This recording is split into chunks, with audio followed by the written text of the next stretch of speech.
Something extraordinary is happening around the world, and the most important thing is not any single crisis. It is the fact that multiple crises are happening at the same time, and they are beginning to connect. A confrontation between the US and Iran is threatening one of the world's most important energy choke points. The war in Ukraine is entering a new phase where technology, drones, and intelligence may matter more than traditional military power. The US and China are moving towards a new technological rivalry, not just over trade, but over artificial intelligence, chips, and the future of global power. And inside Europe, migration pressures are once again reshaping politics and threatening to transform elections. Many people see these as separate stories. They are not. Together, they reveal something much bigger.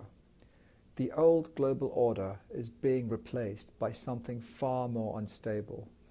A world where energy is a weapon, technology is a battlefield, and geopolitical competition is no longer happening only between armies, but between economies, companies, and entire societies. Today, we'll look at the four major fault lines that could define the next decade. Let's go to part 1, Iran and the Strait of Hormuz. This is perhaps the most immediate risk. The Strait of Hormuz is a narrow waterway between Iran and the Arabian Peninsula, and it's one of the most strategically important locations on Earth. A huge share of global energy exports pass through this route. If the strait is disrupted, the consequences are immediate. Higher oil prices, higher inflation, higher transportation costs, and pressure on economies around the world. The ongoing confrontation between Washington, D.C. and Tehran shows why this crisis is so difficult to solve. The original ceasefire broke down because the two sides had completely different interpretations of what was agreed. The US wanted a full reopening of the strait and freedom of navigation. Iran wanted to maintain control of the waterway and demonstrate that no country could use it without Tehran's prior approval. According to the analysis we are examining, Iran responded by targeting shipping activity, while the US responded by restarting military operations and enforcing a blockade. But then something interesting happened. After nearly 2 weeks of escalation, the US tried diplomacy again. It paused strikes and reopened back-channel negotiations. Oman emerged as a possible mediator. One proposal reportedly involved a form of shared administration of the strait, including the possibility of shared control and fees. But Iran rejected the proposal and military tensions returned. The result? A dangerous stalemate. The US does not want a wider regional war. Iran does not want to surrender its leverage, and both sides believe time may work in their favor. This creates a problem, because even without a full-scale war, markets remain nervous. Energy traders do not only price actual disruptions, they price the possibility of disruptions, and that uncertainty itself has become a permanent feature of global energy markets. So one of the biggest questions is, why hasn't Iran backed down? The answer is capability. According to the analysis, Iran still retains significant missile and drone capacity, including large inventories of short-range ballistic missiles and mobile launch systems. The US and its allies have advanced missile defense systems capable of intercepting many incoming attacks, but even a small number of successful strikes can create enormous damage. Modern warfare has changed. A relatively inexpensive drone can force billions of dollars of defensive spending. A missile strike does not need to destroy everything. It only needs to create enough uncertainty, and that is the new reality of this conflict. Let's go to part 2, the Ukraine war, a war that just refuses to end. For years, many expected this war would end through one decisive military moment. That has not happened yet.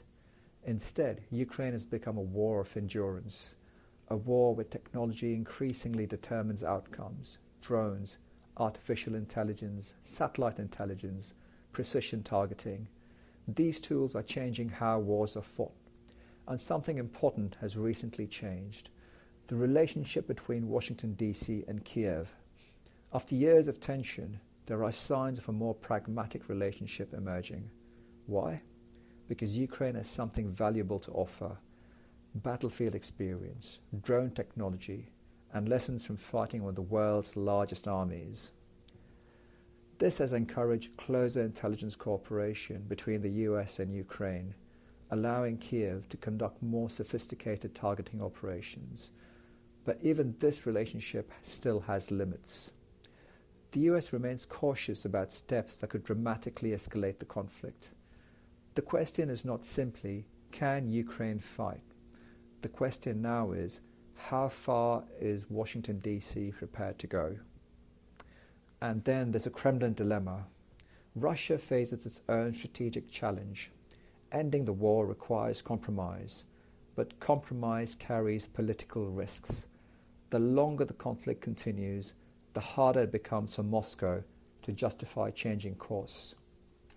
Even suggestions from partners such as Kazakhstan and China that the war should move towards resolution have not produced a major shift in Russian policy. Instead, Russia's continued military pressure, including attacks on Ukrainian infrastructure. The danger here is that a war without a clear exit strategy often creates its own momentum. And this is why I always say the most dangerous person in the world is a cornered Putin. Let's go to part 3. The next great power competition is the field of artificial intelligence. This story ultimately may be the most important because it's not about territory, it's about the future. The US and China are entering a new competition, the AI race. For years, the US-China rivalry was mostly about trade, tariffs, manufacturing, supply chains, but AI changes everything. Artificial intelligence affects military systems, cybersecurity, biotechnology, intelligence gathering, economic productivity. Whoever leads in AI may gain a strategic advantage across almost every sector of the economy, and the competition is already changing. China is pursuing a different strategy from the US. Rather than focusing only on the most advanced closed systems, Chinese companies have invested heavily in lower-cost, open-source AI models. The advantage? Scale, lower cost, faster adoption. The concern in the US is that Chinese AI could spread globally before American companies can establish dominance. This is why AI is increasingly becoming a national security issue. The debate is no longer who makes the best technology. The debate is now who controls the technology that shapes the next century. And then there's a technology divide. This competition is expanding beyond AI. Semiconductors, robotics, advanced manufacturing, data. These are becoming strategic industries. The world is moving towards technological blocks. Just as countries once competed over oil and shipping lanes, they are now competing over chips, algorithms, and computing power. The next Cold War may not be fought with tanks. It may be fought with processors.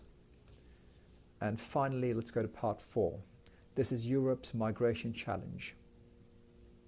A recent incident involving Spain's North African enclave of Ceuta highlights why migration remains one of Europe's most politically sensitive issues. Large numbers of undocumented migrants, mostly young Moroccan males, cross the border, creating an immediate political pressure. Not because of the numbers involved, about 60,000 undocumented migrants, but because of the images. Images travelled instantly, a border overwhelmed, a government appearing unable to control the events, a public demanding answers. These moments create and reshape politics. Across Europe, migration has become one of the most biggest drivers of electoral change, and it is increasingly benefiting parties demanding stricter border controls. The debate is no longer about migration policy. It has become a debate about national sovereignty, security, identity, and the ability of governments to control their own borders. This is one of the reasons why populism and right-leaning governments are becoming more and more successful in Europe.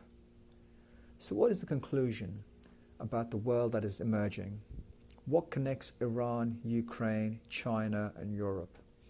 At first glance, they appear unrelated, but they all reveal the same trend. The era of easy globalization is ending. The world is becoming more competitive. Energy is becoming a geopolitical weapon again. Technology is becoming a strategic weapon. Military conflicts are becoming longer, more complex, and more expensive. And domestic politics are increasingly shaped by events happening far beyond national borders. And the biggest change is that uncertainty itself has become permanent. Governments, businesses, and investors can no longer assume that the world will remain stable. The question is no longer, will there be another crisis? The question is, how quickly can the world adapt when the next crisis arrives? Because the world we know is not collapsing, it's changing. The rules that defined the last 35 years are being rewritten. And the countries, companies, and individuals that understand the shift early will be the ones best positioned for the future. If you found this analysis useful, subscribe, because in future videos, we will continue breaking down the geopolitical, energy, and economic trends shaping our world. Thank you.